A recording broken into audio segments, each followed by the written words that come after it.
Hey there everyone, and welcome back to another episode of Classic Unboxings. Today I have a game, the Super Nintendo game, that is a very interesting game, and I love it.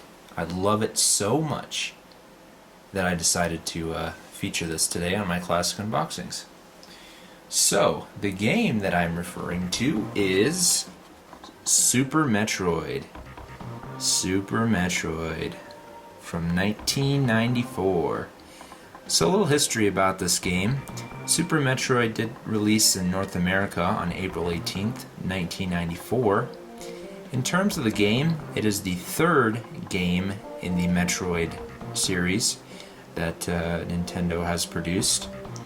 Of course, the ones before that being the original Metroid on the Nintendo, and then there was the follow-up to that with the Return of Samus, which was Metroid 2. So, some interesting things about this actual game is that at the time, back in 1994, it was the largest cart at the time in terms of what it held. It was a 24 megabit cart on that. So this definitely held a lot of data for the time, and it definitely shows. Metroid is always known to have this very, map feeling where you have to go around. You do have to collect certain upgrades to yourself in terms of things that you can use to progress further along inside of the stages and inside of the world there. Of course, along the way there are many epic and giant boss battles which are just amazing. This game is definitely one of my all-time favorite games, and I'm really glad that I have this in my collection now. So basically, the story behind this is that there is a stolen Metroid that was taken by Ridley, the leader of the space pirates, and basically you have to go in there as Samus again here, and you have to go and see what happened on the planet. And then ultimately things transpire and it just turns into one of the most epic final boss things. I'm at a loss for words. It's probably the greatest boss battle at the very end. It just, even in my later age that I played Super Metroid, to be honest, I never played this as a kid. But I probably played this for the first time all the way through, maybe last year, and my gosh, that last boss battle was just so amazing. It stunned me. Like, I'm at a loss for words just thinking about it. It's that good. So, basically with this new Metroid game, it did definitely incorporate a lot of new abilities. One of the most talked about ones that was added on this feature was the Moonwalk ability, which of course Samus can go ahead and she can back up and fight the enemies that way too. There was actually a grappling, like laser kind of thing, that you would go ahead and use to pass across chasms and gaps, which is probably one of the coolest things. But by far the coolest attack is the screw attack. That is my absolute favorite move that she learns in this, and it's just a devastating attack, and it just wrecks anything in the path. So it's an awesome move. Probably one of the greatest moves I think of all time in a video game, for sure. Some other things that this game brought back from it are you do get save points, which is really neat because this was brought back from the second game actually.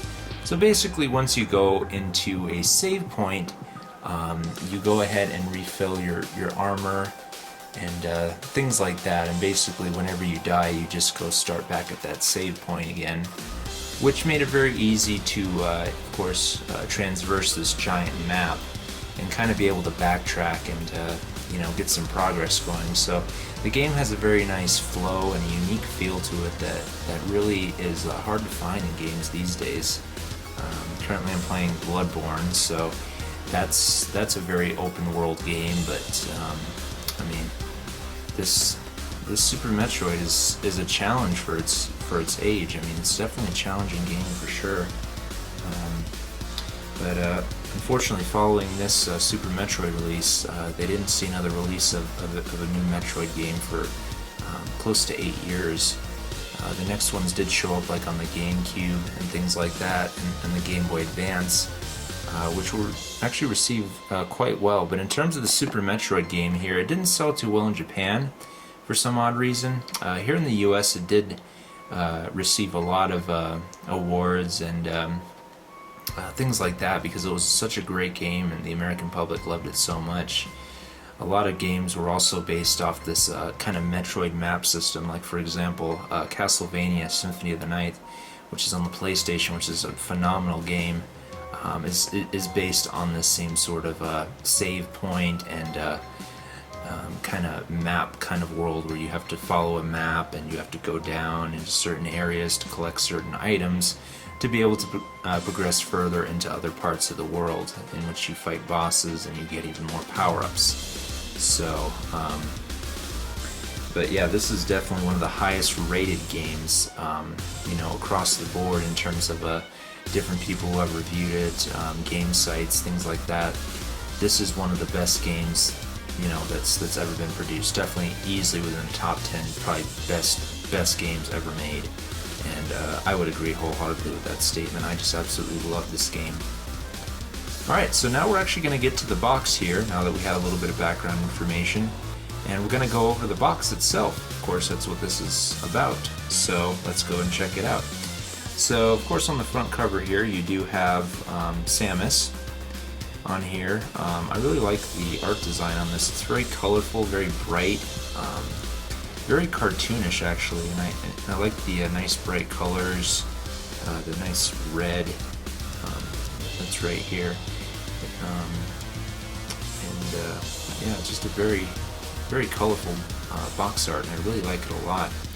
So now we'll look at the edges here. So we do have the Super Metroid here on the sides. As you can see here.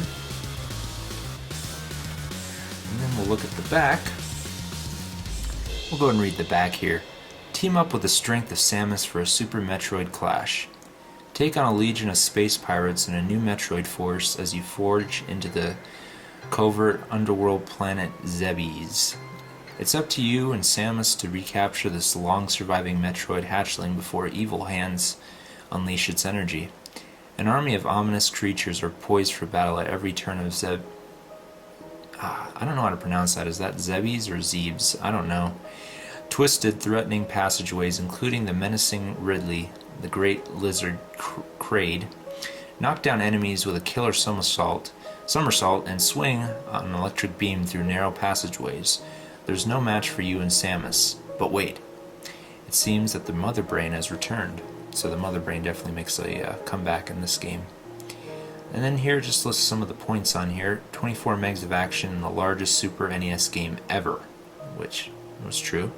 It's the toughest Metroid clash yet. I would agree. 6 huge areas to explore. Yeah, definitely. Samus has an arsenal of new beams, missiles, and super high-tech devices. Battery-backed memory saves your progress. Very key in a story, in a game like this. And then here we have just some interesting little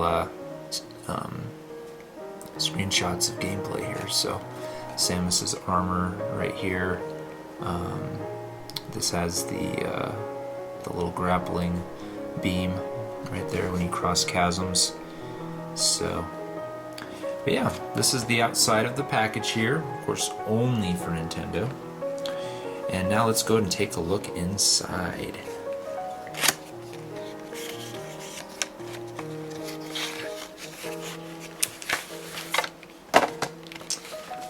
Alright. And here we have the actual cart in all of its glory. Mint condition.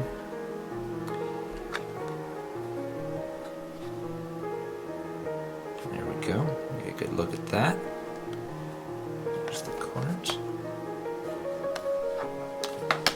And of course it comes with all your paperwork here for the Super Nintendo. All your precautions. And let's take a look here at the instruction booklet and take a look and see what the inside looks like. Samus there. There's a little backstory here, the Metroid Menace, Broken Peace, the dawn of the Metroids. Enter Samus, and there's a little flashback moment at the beginning of the game, which is pretty cool, showing where Samus was beating Mother Brain there in the Metroid game before. So very, very cool ambient artwork there, and that's actually a screenshot from the beginning part of the game. Very cool, very cool. Push your buttons. Playing the game. Yes, I do recommend that. Setting modes. Yeah, I mean it's just a great game. I mean, Metroid was one of my my very first NES games / games that I ever played in my life. Of course, the first being Super Mario Brothers 3 when I got my Nintendo. But I used to play the heck out of Metroid, but never really got too far as a kid. It was always a little bit too, I guess, advanced for me, being 4 or 5 years old. It was very hard to beat, and I've never actually beaten the original Metroid still, so that might be something I might look at here.